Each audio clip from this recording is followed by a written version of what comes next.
Muito boa noite. Nós estamos aqui hoje aguardando a chegada de uma figura que eu gosto muito, conheço há muitos anos. É o nosso amigo Túlio Viana. Fomos colegas professores, já há vários anos que temos aí um diálogo muito franco, muito aberto. E quem conhece o Túlio sabe que, além de um professor excepcional, é uma pessoa que tem uma visão extremamente crítica, extremamente técnica, qualificada. Então, é uma honra para mim, um prazer receber essa figura que, além de ser um amigo, é alguém que eu admiro, conheço o potencial, conheço o talento. E hoje nós vamos falar sobre uma questão extremamente polêmica, que é as supostas, as ditas ilegalidades ou mesmo crimes cometidos no posicionamento do próprio presidente da República. É uma questão que normalmente é tratada com muita paixão. As pessoas costumam fazer afirmações apaixonadas, tanto de que é crime, quanto de que não é crime. E eu convidei o Túlio, que é um professor reconhecidíssimo, qualificadíssimo aqui da Universidade Federal de Minas Gerais, além de ser um excepcional advogado criminalista, para debatermos se existe adequação, vinculação das condutas presidenciais aos tipos penais previstos na nossa legislação. Túlio está chegando aqui.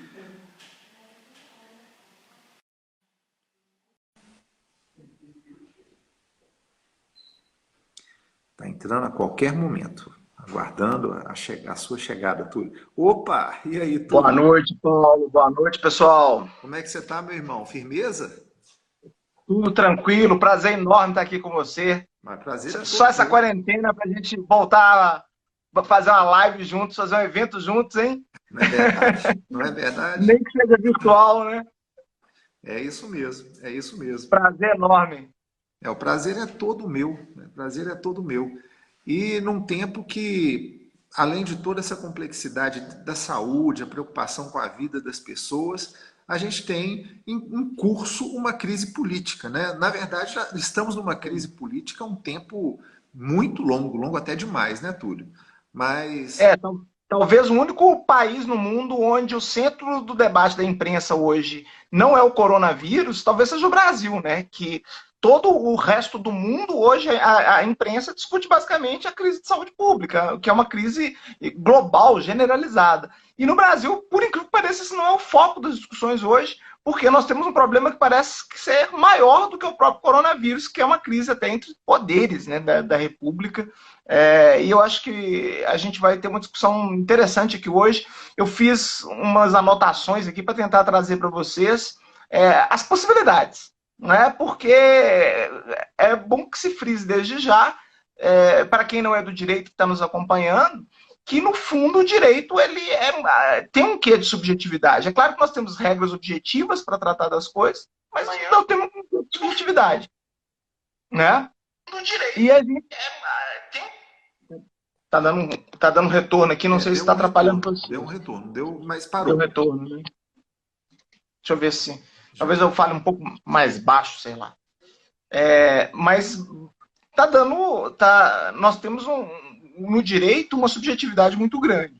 E aí a gente precisa entender que tudo que nós vamos falar aqui são possibilidades. A palavra final realmente vai ser de quem for julgar, provavelmente o STF. Né?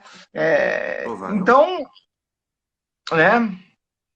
Uma coisa que eu acho que a gente pode começar falando, que eu acho que é importante, é da diferença do crime de responsabilidade para o crime comum. Né? Porque muitas dessas atitudes aí do Bolsonaro que estão sendo levantadas na mídia, que a gente tem visto sendo discutida, elas podem ser, configurar tanto o crime de responsabilidade como um crime comum. Qual que é essa diferença? O crime de responsabilidade basicamente só vai existir praticamente para o presidente da República, para ministros de Estado, para pessoas que ocupam cargos públicos. E é um crime, vamos dizer assim, no sentido administrativo. Ele nem é propriamente um crime para o direito penal. Apesar do nome, ele serve basicamente para impeachment. O crime de responsabilidade basicamente serve para situações de impeachment, que o Brasil já tem dois precedentes, aí, então as pessoas estão mais ou menos familiarizadas como é. Né? Nós precisamos primeiro da Câmara autorizar por 2/3 dos deputados, e depois o Senado vai fazer propriamente o julgamento. Quem julga é o Senado. Né? E nós temos os crimes comuns, que podem ser praticados por qualquer pessoa. Qualquer pessoa, né, pode praticar, inclusive o presidente da República. E esses crimes comuns, da mesma forma que o crime de responsabilidade, eles precisam ter uma autorização para se julgar o presidente da República. Ao contrário de uma pessoa comum, se eu praticar um crime comum, eles vão me julgar normalmente. O presidente da República não é assim pelo cargo que ele exerce. Né? Então a Câmara precisa autorizar que o STF julgue o presidente da República por 2/3, assim como no impeachment. Só que no impeachment ela autoriza o Senado a fazer o julgamento. E no crime comum ela autoriza o STF. E em última análise, uma autorização política. Tá? Então, tudo que nós vamos falar aqui depende, primeiro, de uma autorização da Câmara dos Deputados por 2/3 dos deputados. É o pressuposto. Ele pode ter praticado qualquer crime, seja de responsabilidade ou comum. Se 2/3 da Câmara dos Deputados não achar que ocorreu ou não achar que ele deva ser julgado, não adianta nada. Tá? Então esse é o primeiro pressuposto. Qual que é a diferença? O crime de responsabilidade, quem julga é o Senado, por 2/3 de seus membros. E o crime comum, quem julga é o STF. Tá? Então, acho que isso é importante, né? Da gente... Sem dúvida, sem dúvida. Da gente falar. E aí a gente tem que ver agora, por onde que a gente começa? Se a gente começa pelos crimes de responsabilidade, que são mais políticos, vamos dizer assim, ou pelos crimes comuns. O fato é que existem muitas possibilidades. Não, vamos começar pelo vídeo, pô. Tá todo mundo falando desse vídeo, todo mundo assistiu o vídeo. Pô, foi 1 hora inteira no horário nobre no Jornal Nacional. Todo mundo viu, né? Afinal de contas, tem crime ou não tem crime naquele vídeo? Porque é engraçado que para uns parecia que era um vídeo pornô, para outros parecia que estava assistindo lá uma missa, não um culto. É verdade. Bom, é difícil, viu? É muito difícil a gente dizer se o crime existiu ou não. Porque isso vai depender não só do vídeo em si. Né? No vídeo ele fala que ele queria trocar a segurança dele lá no Rio de Janeiro. E isso tem que ser interpretado dentro de um contexto. A minha interpretação pode não ser a mesma dos ministros do STF, ou dos deputados na Câmara dos Deputados. Né? O fato é, particularmente, Túlio, interpretei que ele estava querendo trocar realmente a Polícia Federal. Ele estava querendo intervir na Polícia Federal e imagino que ele faça isso por algum tipo de temor de alguma investigação contra ele ou a família dele. Mas isso é a minha visão. Tem que ver o que o STF vai interpretar. O fato é, nós temos, além dessa prova, que é o vídeo propriamente dito, nós temos a palavra de um ex-ministro, e não é um ex-ministro qualquer, é um ex-superministro, não é? Porque o Moro sempre teve esse status de superministro, até pelo histórico dele de combate à corrupção. Então, talvez essa palavra pese mais. E tem o contexto geral, porque a gente não sabe o que vão surgir dessas outras investigações que estão tramitando no STF. Né? Porque a partir tem outras coisas acontecendo juntamente. Né? Então, a gente não sabe o que foi encontrado na casa desse pessoal que teve a busca e apreensão. Né? Se um ministro do STF determinou uma busca e apreensão com essas pessoas altamente expostas na mídia, ele, no mínimo, tem alguma suspeita grave. Porque o cara ele não é aloprado de fazer um negócio desse assim, sem ter pelo menos. Ele pode errar, ele pode ter uma suspeita falsa e não se constatar. Mas ele deve ter alguma suspeita muito séria a ponto disso. E aí, juntando o quebra-cabeça, vai se formar as convicções. Né? E aí, se comprovar que, de fato, veja, eu estou partindo do pressuposto, está provado inequivocamente que ele queria trocar o controle da Polícia Federal no Rio por atender um interesse pessoal. Aí nós vamos ter 2 crimes caracterizados, eu vejo com certa clareza. O primeiro deles é o de advocacia administrativa, que está previsto no artigo 321 do Código Penal. Tá? Eu anotei aqui para falar para o pessoal, diz o artigo 321, patrocinar, direta ou indiretamente, interesse privado interesse, né, dele, da família, perante a administração pública, valendo-se da qualidade de funcionário. Então ele está usando o cargo público dele de uma forma completamente antirrepublicana, porque os cargos públicos existem para ser exercidos no interesse público, para atender o interesse pessoal. Né? Porque muita gente fala assim, o presidente da República pode substituir livremente os seus ministros, os seus, né, subordinados. Claro que pode. Mas numa república, nós fazemos, o presidente age com a coisa pública no interesse público. Ele não faz isso para atender o interesse dele ou da família dele. Um cargo público é exercido no sentido público da coisa.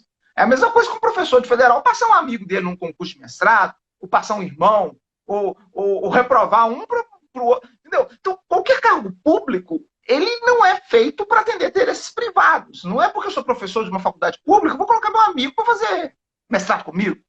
Né? É bem esse sentido. E, claro, o presidente da República é a autoridade máxima, é quem mais deveria dar o exemplo. Então, se comprovado, volto ao pressuposto, se comprovado que ele, de fato, alterou, e é um indício forte disso, porque a fala dele é muito forte, aquela coisa de dizer, eu ia mudar minha segurança. Mas, gente, convenhamos, o ministro de Justiça não ia sair do cargo para alterar um sujeito que está fazendo a segurança pessoal dele. Claro que não. Quem que vai criar caso por conta de uma substituição de uma pessoa, né, um funcionário, um servidor que trabalha diretamente com ele? Não é isso, é claro que não é isso. Né? Agora, ele pode alegar que a substituição era republicana, que ele queria o melhor para o Rio de Janeiro, que ele acha que a Polícia Federal no Rio de Janeiro não está trabalhando bem. Aí é uma discussão.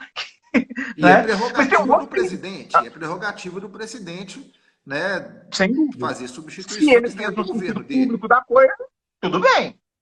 Agora, a questão é, ele vai ter que meio que comprovar isso, porque a situação, as provas atuais são comprometedoras. Né? Pela própria palavra do Moro, e a gente tem que lembrar que no direito penal, a palavra das testemunhas é importante. É claro que o Moro não é propriamente uma testemunha isenta. Né? Não dá para falar que ele seja o cara mais isento do mundo, é perder o cargo dele de ministro. Mas é uma palavra que tem que ser levada em conta. Né? Então, esse é o primeiro crime. E o segundo crime é um crime que não está no Código Penal, ele está na Lei 12.850, que ele diz basicamente o seguinte, do artigo 2, no parágrafo, o artigo 2º diz, é a lei das organizações criminosas.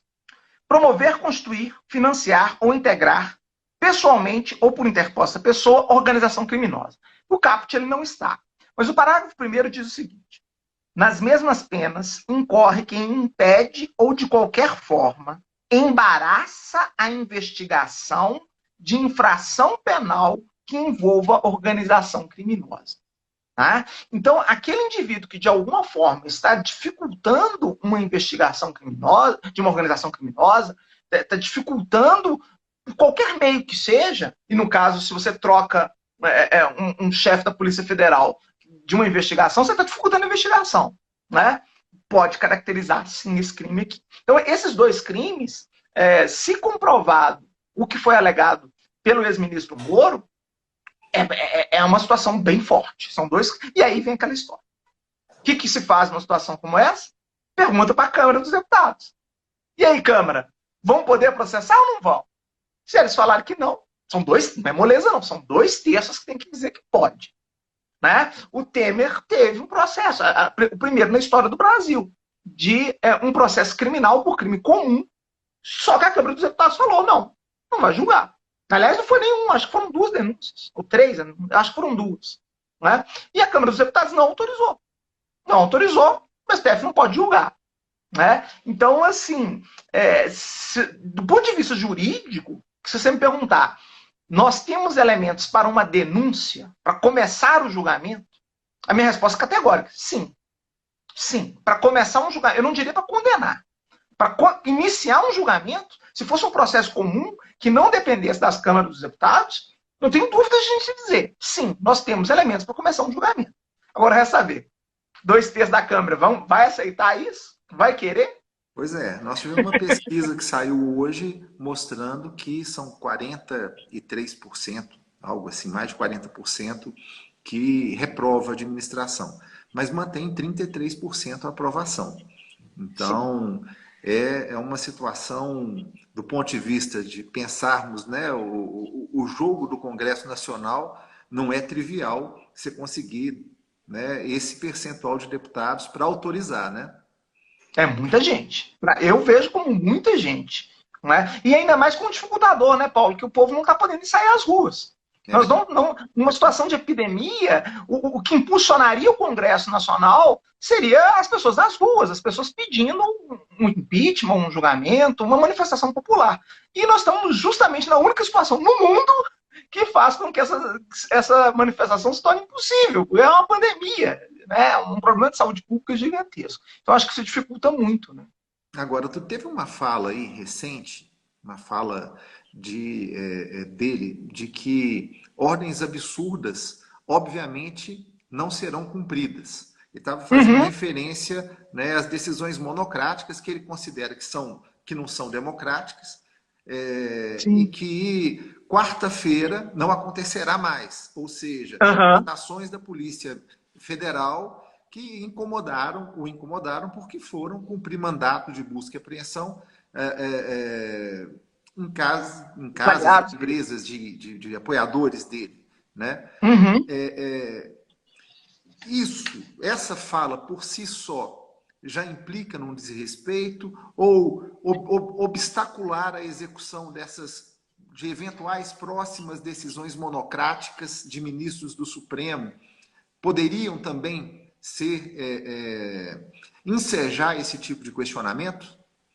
Ótimo, vamos lá. Bom, aí nesse caso o que acontece? A fala em si, ele dizer que vai fazer, ainda não chega a ser nenhum crime comum, nem um crime de responsabilidade. Agora, se ele fizer, aí sim ele está abrindo mais um caminho para o impeachment. Na verdade, nós já temos até algumas possibilidades aqui, tá? Mas se ele, por acaso, de fato, vier a descumprir uma decisão do Supremo Tribunal Federal, que é algo muito sério, numa democracia, ordens judiciais a gente recorre, mas a gente não descumpre. Para isso existem os recursos, né? Nós vamos ter lá na lei dos crimes de responsabilidade, que vai tratar do impeachment, que é a lei 1079. Nessa lei, nós vamos ter no artigo 12 dispositivos expressamente falando do descumprimento pelo presidente da República de ordem judicial. O artigo 12 diz o seguinte: são crimes contra o cumprimento das decisões judiciais. O primeiro, impedir por qualquer meio o efeito dos atos, mandados ou decisões do Poder Judiciário. Então, só aí ele já cai. E dois, recusar o cumprimento das decisões do Poder Judiciário no que depender do exercício das funções do Poder Executivo. Tá? O presidente da República tem obrigação legal e constitucional de respeitar as decisões do Poder Judiciário. Uma democracia, um Estado democrático de direito, o poder é dividido. O poder não é de um absolutista, de um monarca, né, absolutista. O poder é dividido. Então, o STF, ou não só o STF, o STJ mesmo, né, uma ordem judicial, ela deve ser cumprida se estiver lá dentro da lei. Se você não concorda com a ordem judicial, você recorre. É para isso que existe o sistema democrático de pesos e contrapesos. Né? Se a gente não concorda com a ordem judicial, a gente recorre. Se ele simplesmente falar não vou cumprir, ele abre sim. Aí claramente. Hoje a gente até pode discutir se teria elementos para impeachment ou não. Né? Mas se ele descumpre uma ordem judicial, isso assim é escancarado que houve um motivo para impeachment. Aí resta a questão. 2/3 da Câmara dos Deputados vai ter que aprovar. A gente sempre entra nesse problema, tá? Porque, às vezes, do ponto de vista jurídico, está completamente encaixado, está certinho, mas barra na questão política. Né? Se o povo não está nas ruas pedindo para que o presidente caia, se o Congresso ainda está ali na dúvida, né? Como que faz? Quer dizer, a Constituição é muito clara, 2/3 tem que aprovar. Um presidente da República, para cair, é um negócio muito complicado. É cheio de. A Constituição é muito inteligente nesse sentido. Ela prevê uma série de dificultadores mesmo, para que não fique trocando toda hora. Não é trivial você tirar um presidente da República. Então, 2/3 realmente é difícil, mas ele tem se esforçado muito, pelo que eu tenho visto, e se ele descumpre uma ordem do Supremo Tribunal Federal, aí nós temos uma crise política muito séria, né? Então, eu acho que seria visível. Jurídico seria visível. Agora, político, né? Eu não sei. E agora, fora essas polêmicas atuais, que nós estamos falando do que está acontecendo que essa semana, né? A Sim. questão do vídeo, essa questão dele dizer que vai questionar as ordens monocráticas, as decisões monocráticas do Supremo, mas antes disso ele já tinha tido algumas posturas, né? Uhum. Quais posturas que poderiam ser assim, mais inquestionavelmente colocadas como descumprimento da lei, né, ou atitudes crime, possíveis de serem caracterizadas como crime pela parte do presidente da República? Eu acho que de todas que ele arrumou, eu acho que talvez a mais grave, uma das mais graves, é difícil porque ele se esforça, ele sempre se supera. Mas uma das que eu considero mais graves foi a adesão dele a uma manifestação em que se pedia abertamente um golpe de Estado. Isso é de uma gravidade imensa, é de uma gravidade gigantesca. Um presidente da República que deveria velar mais do que ninguém pelo cumprimento da Constituição da República, defendê-la. Ele jura, quando se toma posse do presidente da República, você jura defender a Constituição da República. Né? E ele vai numa manifestação pública em que se pede esse golpe de Estado com cartazes abertamente, o que por si só já é crime. Vamos deixar claro um negócio aqui. Existe crime contra a segurança nacional de se fazer apologia e propaganda de golpes de Estado. Isso é crime. O Ministério Isso é Público crime, deveria... indiscutivelmente isso é crime.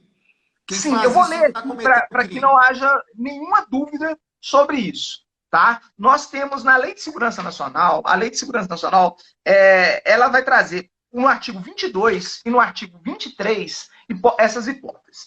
No artigo 22 ele fala, fazer em público propaganda de processos violentos ou ilegais para alteração da ordem política ou social. Se a pessoa está chamando o exército, que é pura força bruta, eles não vão tomar o poder de uma forma com ameaça, no mínimo com ameaça. Se não for com tanque, pelo menos com ameaça de tanque na rua. Né? Ou de qualquer crime previsto na lei. Então, o golpe de Estado a propaganda do golpe de Estado está prevista no artigo 22. E no artigo 23 se faz a criminalização da incitação à subversão da ordem política ou social. Ou seja, a quebra do sistema constitucional como um todo. E no 2 se fala expressamente em incitar a animosidade entre as forças armadas ou entre estas e as classes sociais ou as instituições civis. Que é o que os caras estão fazendo. Eles estão querendo colocar os civis contra as Forças Armadas e as Forças Armadas contra os civis. Tá? Eu, particularmente, acho que as Forças Armadas brasileiras, hoje, no momento atual, elas têm maturidade para saber o papel constitucional delas, que é de política de Estado. Não política de servir de cão de guarda, de governo de X ou de Y. Eu não acho que eles embarcariam numa aventura como seria um golpe de Estado. Né? Mas essas pessoas estão indo às ruas para incentivá-los a fazê-los. Né? Eu acho que eles têm maturidade suficiente para entender o papel constitucional deles e não se aventurarem em aventuras políticas. Porque é um péssimo negócio para as Forças Armadas. Eu, particularmente, acho. Eu, se eu fosse general, jamais embarcaria num negócio desse. Porque é um negócio sem sentido. Né? Mas eles estão buscando isso. Então, essas pessoas todas que estavam ali, elas deveriam ser responsabilizadas criminalmente. Não sei o que o Ministério Público está fazendo, né? Mas eles deveriam estar responsabilizando essas pessoas criminalmente por esses crimes. Mas você vê que aqui em Belo Horizonte, ali na Raja Gabalha, exatamente entre o Ministério Público e o Exército, fica uma turminha com as bandeiras lá pedindo a intervenção militar. Essas pessoas, então, estão cometendo crime. Crimes deveriam ser encaminhadas em flagrante para ser responsabilizadas por esses crimes que elas estão praticando. Não, a liberdade, claro, nós temos o direito constitucional de liberdade de manifestação de pensamento, etc. Mas existe um limite da liberdade de pensamento. Numa democracia, a liberdade de pensamento é para incentivar o diálogo, para incentivar a troca de ideias. E no momento em que se quer calar as pessoas, porque a ditadura, em última análise, é a ruptura da ordem constitucional. Né? Não se pode defender uma liberdade de expressão para quebrar a própria ordem constitucional. A Constituição não pode tolerar uma coisa dessa. E não tolera, a lei não tolera isso. A liberdade de expressão existe dentro do ordenamento constitucional como uma forma de livre debate de ideias, não para permitir que as pessoas tentem quebrar a ordem constitucional, derrubar a ordem constitucional. Não faz sentido a Constituição tolerar uma coisa dessas, né? Claro, alguém vai falar assim, mas se a Constituição é ruim, nós precisamos mudá-la. Existe a possibilidade de mudá-la democraticamente. Existe a figura da emenda constitucional, ela está aí. Né? O Congresso Nacional pode se valer das emendas constitucionais. Qualquer pessoa pode ir para a internet e falar, gente, tem que fazer uma emenda constitucional, vamos discutir, vamos debater isso. Agora, o que se está fazendo nessas manifestações não é propor emendas à Constituição, nem mesmo propor que se convoque uma Assembleia Constituinte para que se troque a Constituição. Não é isso que eles estão propondo. Eles estão propondo a mudança, a ruptura por meio da força bruta, uma ruptura institucional por meio da força. E isso não se pode tolerar nunca. A democracia não pode tolerar uma coisa dessa. Então essas pessoas estão praticando crime. Então, isso é bem tranquilo. Não há muita controvérsia em torno disso. Pode ser que haja omissão das autoridades públicas de coibir esse tipo de crime. Porque não teve, até esse momento, ninguém preso, né? Pelo fato de estar lá, golpe militar. Eu nem sei se a pena até daria prisão, viu? Deixa eu ver aqui. Talvez não desse prisão, mas pelo menos a prestação de serviço de comunidade, essa pessoa deveria ter que responder. Pelo menos uma suspensão do processo, alguma coisa teria que ter uma responsabilidade dela. Eu até acho que pelo tamanho da pena ela não seria presa. Tá? Mas uma responsabilidade criminal ela teria que ter, porque é muito grave o que ela está fazendo. Né? Então, isso é bem tranquilo. Eu posso te falar com muita tranquilidade. A grande questão é, o Bolsonaro juntou-se a essas pessoas e ele não expressamente falou, olha, tem que derrubar a Constituição, tem que ter golpe. Não falou isso diretamente. Mas o fato é, ele como presidente da República, mais do que ninguém, ele deve velar pela tutela da Constituição da República. Ele é um garantidor da Constituição da República. No momento em que ele se une a essas pessoas e não vira para elas e fala, abaixa esse cartaz aí, isso que você está defendendo é errado. Nós estamos em outro mundo hoje. Né? Nós não estamos na década de 60. Nós estamos hoje num mundo completamente diferente. Então, ainda que ele defenda, que ao meu ver é uma coisa absurda, mas ainda que ele defenda o golpe de 64, chame de revolução, o que ele quiser isso, essa é uma discussão do passado. Era um outro tempo, era um outro universo, era um outro mundo. Ainda que ele tenha essa visão anacrônica, ao meu ver, completamente errada, mas beleza. Agora, hoje ele é presidente da República, eleito democraticamente, e ele jurou respeitar a Constituição da República. Então, numa situação como essa, ele falou, gente, o tempo mudou, para com isso, eu já sou presidente, vocês estão fazendo igual para quê? Né? E não fez. Quando ele não faz, ele está sendo, no mínimo, omisso. No mínimo, omisso. Né? E mais, ele está amplificando um grupo de pessoas que não teria qualquer relevância. Porque, no fundo, você tem meia dúzia de gatos pingados ali na porta do quartel pedindo intervenção. Se o presidente da República vai ali, isso vai dar Rede Globo, isso vai dar imprensa, isso vai dar muita coisa que não daria normalmente. Então, ele está ajudando na propaganda. Esse que eu acho que é o ponto. E ele sabe bem disso, ele não é ingênuo. O presidente da República, com a experiência política que ele tem, ele sabe perfeitamente que quando ele se junta a uma manifestação que antes ia ser meia dúzia de gatos pingados, ela ganha uma conotação nacional. Ela deixa de ser um movimento ali bem delimitado no tempo e no espaço e passa a ter uma amplitude gigantesca. Então, eu entendo que ele colaborou muito com isso.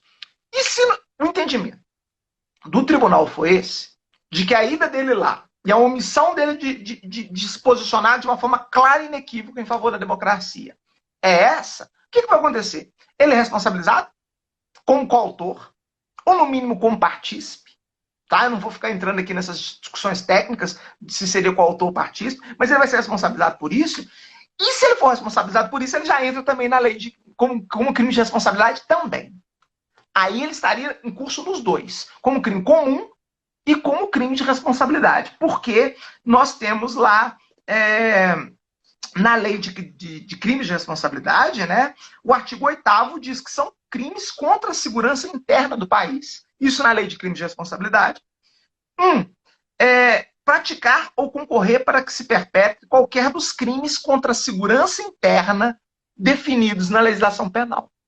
Então, a lei dos crimes de responsabilidade fala, se o sujeito praticar qualquer crime contra a segurança nacional, ele também está praticando crime de responsabilidade. Né? E no inciso 5º ele diz, não dar as providências da sua competência para impedir ou frustrar a execução desses crimes. Então, além dos crimes de responsabilidade, ela fala que o presidente da República tem que impedir ou frustrar a execução desses crimes. É o artigo 8º, inciso 5º. Então, isso para mim é de uma clareza absurda. Aqui fala que o presidente da República tem que tentar evitar esses crimes. É óbvio, porque, na verdade, a lei fala o óbvio, né, que qualquer democrata faria numa situação como essa. Né? Então, o crime de responsabilidade parece muito óbvio também. Né? Aí volta aquela história. São 2 crimes, um comum de responsabilidade. Um é julgado pelo STF, outro pelo Senado. Mas, qual que é o requisito dos 2? A Câmara aprovar por 2/3. Né? Então, nós temos essa situação aí. Que são crimes graves. Eu acho que esse é até mais forte do que o outro, viu? Mas quem deveria provocar? Caberia ao Supremo, caberia ao PGR fazer uma provocação ao Congresso nesse caso? Ou a iniciativa partiria do Congresso? Como que é isso? Como que faria para concretizar essa discussão, inclusive deixar o Congresso mostrar qual a posição dele? Pois é, ótima essa pergunta sua. Né? No crime comum, cabe ao PGR, que é o Procurador-Geral da República, ele oferece a denúncia, mas para ele oferecer essa denúncia, ele tem que pedir à Câmara. Né? Então ele vai oferecer a denúncia, o Supremo vai suspender isso e vai perguntar para a Câmara, posso? Você me dá a honra? Aí a Câmara vai julgar. Né? Então fica aquele suspenso lá. Então a iniciativa é toda do Procurador-Geral da República, no crime comum, que foi o que aconteceu com o Temer. Né? O Janot denunciou, o Supremo suspendeu e mandou para a Câmara. A Câmara falou, não pode. Não pode, então ficou parado. Né? Agora, o impeachment, qualquer pessoa do povo pode pedir na Câmara dos Deputados para que se inicie o processo de impeachment. E isso já, inclusive, aconteceu. Eu não sei exatamente os fundamentos. Nós temos alguns pedidos de impeachment do presidente Bolsonaro na Câmara, mas cabe ao presidente da Câmara deliberar se isso deve ou não ser levado à tramitação dentro da Câmara. É uma prerrogativa do presidente da Câmara. E, claro, eu imagino que ele vai analisar aí... às vezes a gente pensa assim, o presidente da Câmara está segurando o impeachment. Mas talvez ele esteja esperando um momento propício para o impeachment. Né? Eu não sei se o simples fato dele não estar dando tramitação pode significar 2 coisas. Mas pode significar, primeiro, que ele não quer o impeachment. Essa é a primeira forma. Se ele não quer o impeachment, ele engaveta e acabou.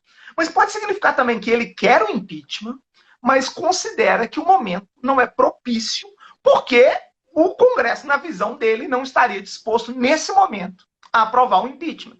Ele sabe que é um momento que as pessoas não podem ir às ruas, não pode ter manifestação política, e ele pensa, vou segurar isso aqui um pouquinho e eu vou tramitar depois. Né? Agora, o Celso Mello ameaçou dar uma ordem para que ele decida em 30 dias. Eu, particularmente, não acho uma boa ideia. Porque pode precipitar um processo de impeachment num momento ainda que, como você bem lembrou hoje, o Bolsonaro ainda tem uma base de 33% de aprovação. Né? Se precipita um momento de um processo de impeachment num momento desse, e o Congresso fala não pode se queimar um cartucho importante. Né? Então, eu insisto, eu não acho que 2/3 de Congresso Nacional seja fácil de se conseguir do dia para a noite. Não, claro que né? Então, agora eu não sei, realmente, para mim é uma incógnita a visão do Maia, se ele quer mesmo, se ele quer o impeachment, se ele está segurando, se ele está esperando, se ele não quer. É difícil a gente saber, é impossível, na verdade.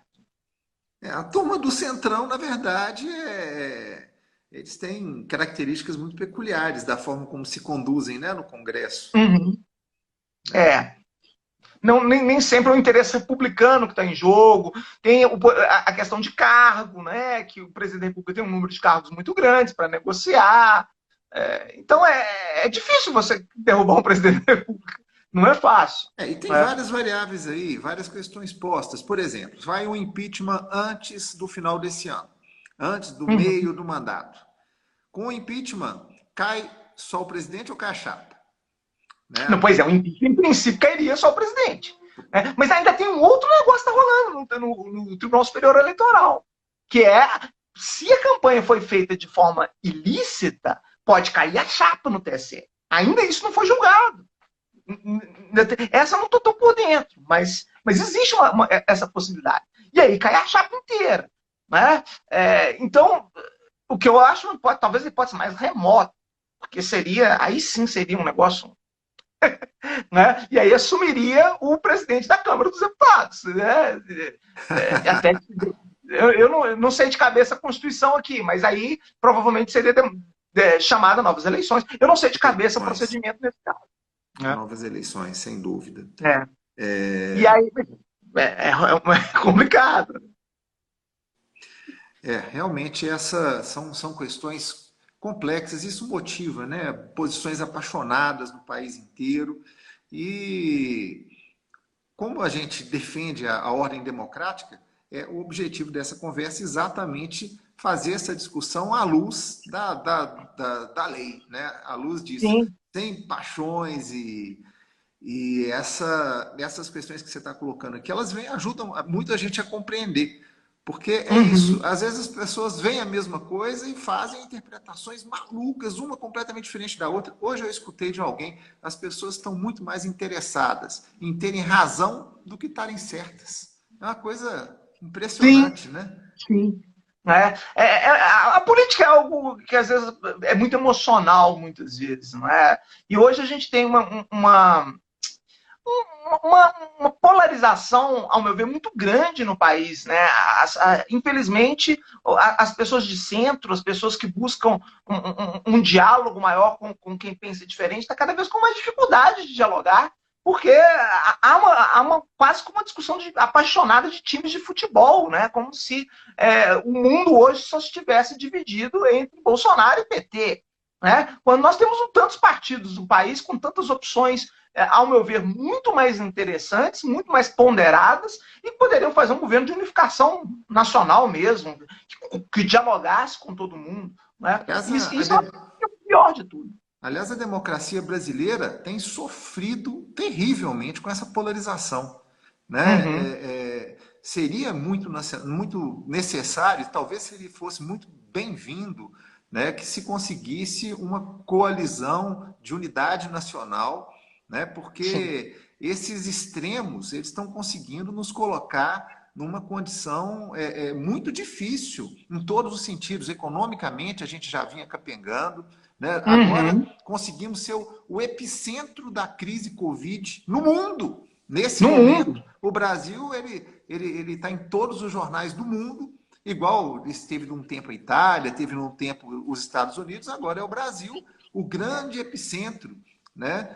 E que seria muito mais, né, Paulo, se não fossem os governadores e os prefeitos. Você está aí na linha de frente, né? Você e o Calil. Belo Horizonte é uma das cidades que nós tivemos um dos menores índices das grandes metrópoles, né, de propagação do Covid. Mas isso porque os prefeitos e os governadores estão agindo. Porque se não fosse isso, se dependesse do topo, né, da União, do governo nacional, acho que a nossa situação estaria infinitamente mais complexa, muito mais.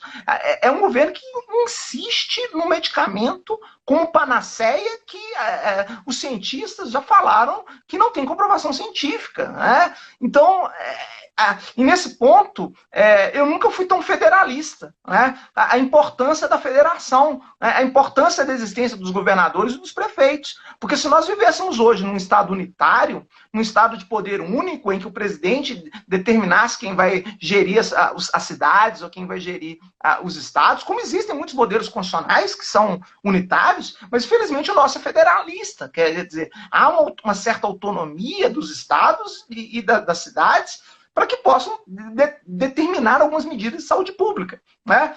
Você mais que ninguém sabe disso. Vocês estão aí na linha de frente aqui de Belo Horizonte e eu quero deixar público aqui o meu elogio para o trabalho que vocês estão fazendo, porque é um negócio genial.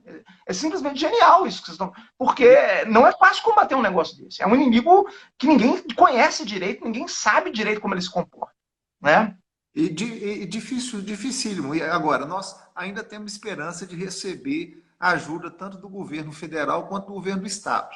né? O município de Belo Horizonte, como todos os outros, está fazendo o máximo que pode, mas acreditar que os municípios vão dar conta de suportar isso sem Uhum. aportes importantes, né? E além do que, o que é mais importante nesse momento de fazer com dinheiro público do que fazer aportar para as pessoas poderem comer, né? E para Sim. os municípios poderem manter os serviços básicos, porque afinal de contas as pessoas moram nas cidades, né? Moram nos É. municípios.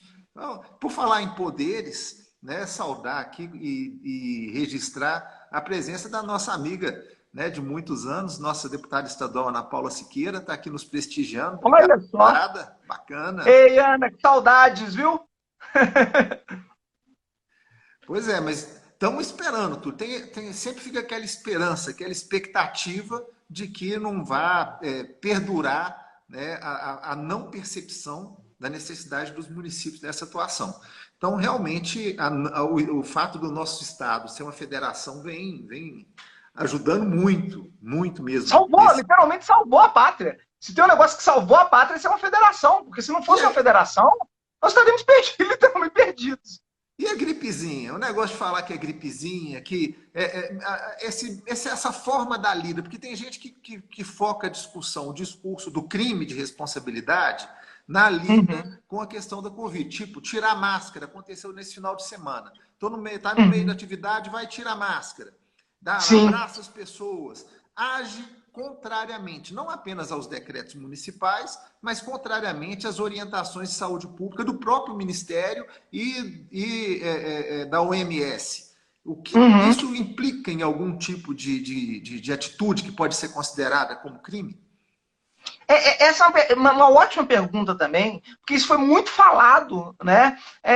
E se ele estivesse comprovado com vírus, se ele fosse portador do vírus, ainda que assintomático, e ele apresentou exames falando que não é, né? Então, pressupõe-se que aqueles exames são válidos e que, de fato, ele não estava contaminado. Se ele estivesse, aí ele estaria numa situação mais complicada.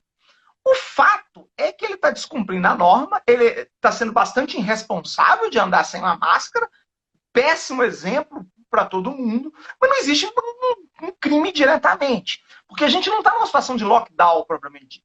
Nós estamos numa situação de né, afastamento, de isolamento, mas não existe propriamente uma proibição das pessoas saírem às ruas. Né? E não existe uma lei propriamente falando que ela não pode sair às ruas e se juntar com as outras pessoas. Existem recomendações de saúde pública que as pessoas de bom senso seguem e outras não. A gente tem vários casos desse aí de pessoas que não estão seguindo. Então, eu particularmente não vejo crime nem de responsabilidade, nem crime comum nessa situação, além do mau exemplo. Se for analisar mau exemplo, né, tudo é mau exemplo no governo Bolsonaro. É difícil arrumar um bom exemplo. Né? Mas aí já é um outro problema. Mas juridicamente, realmente, eu não vejo como imputar nada a ele por conta disso, não. É verdade. Porque é isso, na hora que as paixões se manifestam, tudo é crime ou nada é crime. Né? E a gente Uhum. tem que ter essa ponderação, enquanto população, É. de ter o discernimento. Gente, nem tudo é opinião. Né? Tem Uhum. muita coisa que é e tem muita coisa que não é. E nós temos que ter Sim. o bom senso de poder dar a César o que é de César e não dar o que não é. Né? É. E algumas coisas deveriam ser crimes e não são. Porque nunca passou pela cabeça do legislador. Será que um legislador, em sã consciência, pensar que um presidente da República, no meio de uma epidemia, ia para a rua confraternizar com as pessoas sem máscara? Não tem, é muita criatividade para o legislador. Não se pode exigir isso de um parlamentar. O parlamentar não tem essa criatividade de pensar um negócio desse. Né? Então É você fala assim, verdade. não é crime. Por que não é crime? Porque o legislador nunca ia imaginar uma situação dessa. É um negócio muito absurdo para alguém imaginar um negócio desse. Né? Então, mas realmente crime não é. Né? Crime não é mesmo. Uma outra questão, Túlio, que já chamou atenção, eu não sei se eu não estou deixando você também seguir seu roteiro, né? Eu estou vendo que eu estou Não, mas nós estamos atrapalhado. aqui para a gente conversar mais legal. Mas, e vai ser pauta de uma outra conversa nossa, a gente já combinou aqui, viu, gente? Que nós vamos fazer um outro encontro para falar de uma questão que o Túlio é especialista, que as questões relacionadas à internet e fake news, especificamente. A Sim. ação lá, né, de anteontem, dessa quarta-feira, que segundo o Bolsonaro não vai se repetir, foi Aham. Que exatamente é no sentido gravíssimo. Essa fala dele por si só já é gravíssima, né? Não vai se seríssima, repetir por quê? Nós estamos não numa vai se democracia. repetir, né? É, Ordens como assim? absurdas não serão cumpridas, não é isso? É, aí se ele não cumprir, aí realmente ele está mais do que cheio de problemas, né? Mas era uma ação de um enfrentamento à fake news. Estava Aham. buscando exatamente blogueiros, empresários, reprodutores de informações falsas. Algumas delas chegaram a ser replicadas no perfil dele. A gente não sabe se por ele ou se pelo Bolsonarinho, né? Uhum. É, reprodução de fake news, nesse caso, né, não, acho que não chega ainda a ser crime, né? Mas é também um Depende da péssimo fake exemplo, né? news, né? Depende da fake news. Porque o que acontece é, o conceito de fake news ele implica um monte de coisas bem diferentes. Não é? Desde o sujeito, sei lá, falar que a Terra é plana, que é uma das grandes fake news que foram vendidas. Aí tem gente que acredita nisso, até o Bonner ontem né, passou pelo constrangimento de ter que ler uma notícia falando que o sujeito acreditava em fake news no Jornal Nacional. Virou trend topics no Twitter, não sei se você viu isso. Né? Não Um vi, negócio por incrível que sensacional. pareça. Um negócio sensacional. O William Bonner literalmente constrangido de falar que tem um sujeito que acredita na Terra plana. Mas a fake news é uma grande mentira. Agora, existem mentiras que são criminosas, como a difamação, que eu acho que é a calúnia, né? Porque uma coisa é o sujeito, sei lá, falar algo mentiroso a meu respeito.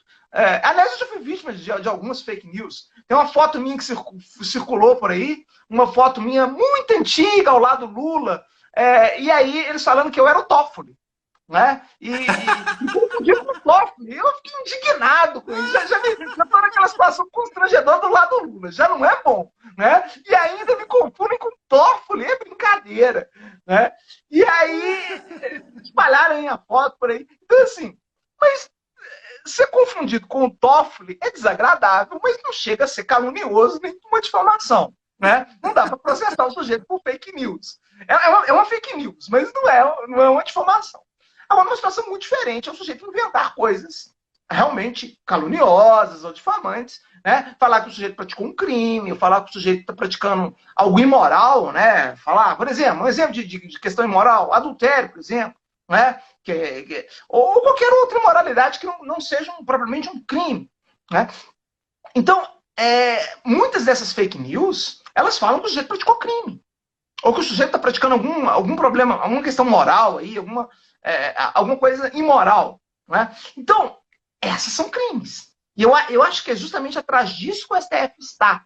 Né? Porque você falar que o ministro do Supremo Tribunal está praticando um crime é um negócio muito sério, não é brincadeira, não.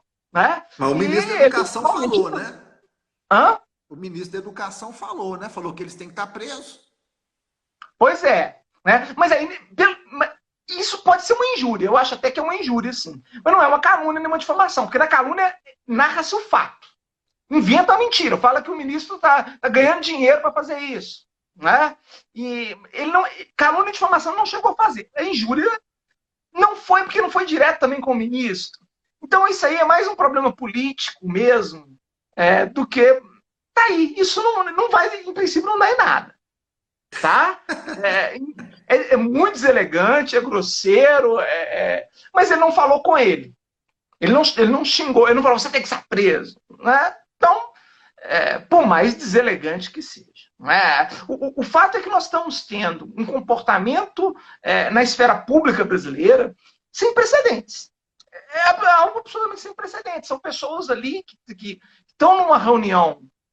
E olha, eu não tenho frescura de falar palavrão, eu falo palavrão. Né? Mas eu digo o seguinte: eu não vou para a faculdade de bermuda da aula. Eu uso muita bermuda, mas eu não vou para uma audiência, né, defender um cliente meu de bermuda e camiseta regata. Né? Então não é porque eu falo palavrão que eu vou chegar na audiência e falar palavrão com o juiz. Né? Ou falar palavrão com o promotor. Então, tudo na vida a gente tem um lugar adequado para se fazer. Se a gente está conversando num ambiente informal, igual a gente está aqui, é natural que o nosso papo flua mais tranquilamente. Né? Agora, se a gente está num ambiente institucional, num ambiente mais rígido, tratando de assuntos com uma pandemia dessa proporção, não vai ficar falando de palavrão, não vai ficar falando de outros assuntos. Aliás, o que mais choca para mim naquela reunião é que, diante de uma situação como a que a gente vive, eles se preocupem com coisas completamente menores dentro do que a população está sofrendo. Porque ou a população está sofrendo porque está no hospital, ou porque seus parentes estão no hospital, ou porque o cara está morrendo de fome na casa dele, porque não pode sair para trabalhar, ou está se expondo ao risco, porque ele tem que trabalhar mesmo não podendo. Então, no mínimo, um respeito com essas pessoas o cara tinha que ter. É um negócio muito sério. Eles tinham que estar 24 horas por dia trabalhando para dar uma solução. Não é uma solução fácil. Nós sabemos que é uma solução muito difícil. Mas ele estava outro dia andando de jet ski.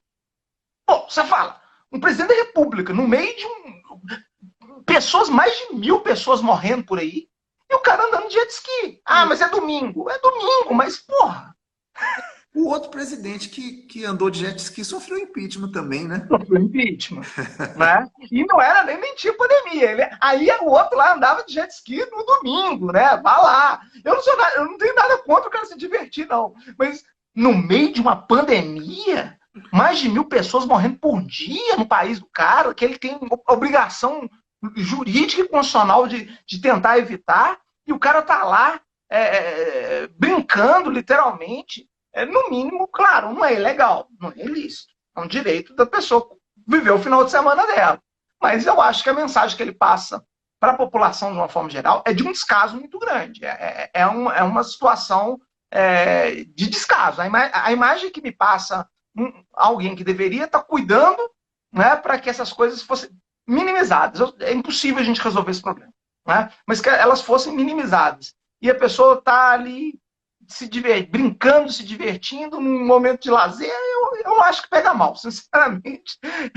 Eu não faria, né, numa situação também não. como essa. Nesse momento, considerar pelo menos uma hipótese de demonstrar algum respeito a tanta gente que está sofrendo nesse país. São mais de 25.000 famílias sofrendo nesse país. Não é pouca coisa. E a pessoa no hospital lá com o parente dela, todo detonado lá no UTI, entubado, e vendo, passando na televisão, o presidente da República andando de jet ski, curtindo a vida, como se nós vivêssemos tempos de normalidade. E não são tempos de normalidade, né? São tempos muito difíceis que nós estamos vivendo. É uma prova... Universo paralelo, né? O negócio assim, meio fora. Ô, Túlio, eu acho que nós vamos ficar com um gostinho de quero mais aqui com você, cara, porque o tempo voou. É verdade. Impressionante, né? E o tempo aqui no Instagram não permite mudar, não. É verdade. Agora, já fica aí a propaganda, né? Em breve nós vamos estar conversando com o Túlio aqui. Estamos discutindo Show de bola, vamos conversar muito bacanas nessa pauta de fake news. E vamos bater essa bola novamente em breve, se Deus quiser, né, Túlio? Vamos torcer que a nossa pauta possa ser mais construtiva, né? E menos resolver esses problemas absurdos que nós temos. Tem tanta coisa para fazer para o país, tantas ideias para melhorar as coisas, e não ficar resolvendo problemas que estão sendo criados, né? O Brasil já tem um monte de coisa para resolver naturalmente, e nós estamos aqui discutindo coisas que problemas que não eram nem para existir, né? Problemas institucionais desse nível. Mas obrigado, Paulo. Um grande prazer aqui. Certamente vamos repetir bastante aí. Ô, Túlio, um abraço, cara. Minha admiração, você sabe, você é um camarada que recíproca. A gente conhece de tantas histórias, de tantas jornadas. Nossa deputada já falou aqui das lutas pela democracia, das lutas pela democratização do acesso à universidade. Você construiu essa história, você faz parte dela. História linda, né? Nós temos muita honra de ter ombreado e de continuar ombreando do seu lado. Vamos fazer, sem dúvida. Pode ter certeza não só em live, mas para contribuir com a história desse país. Honra para a gente, agradecer aos nossos espectadores que nos acompanham aí, ó, né?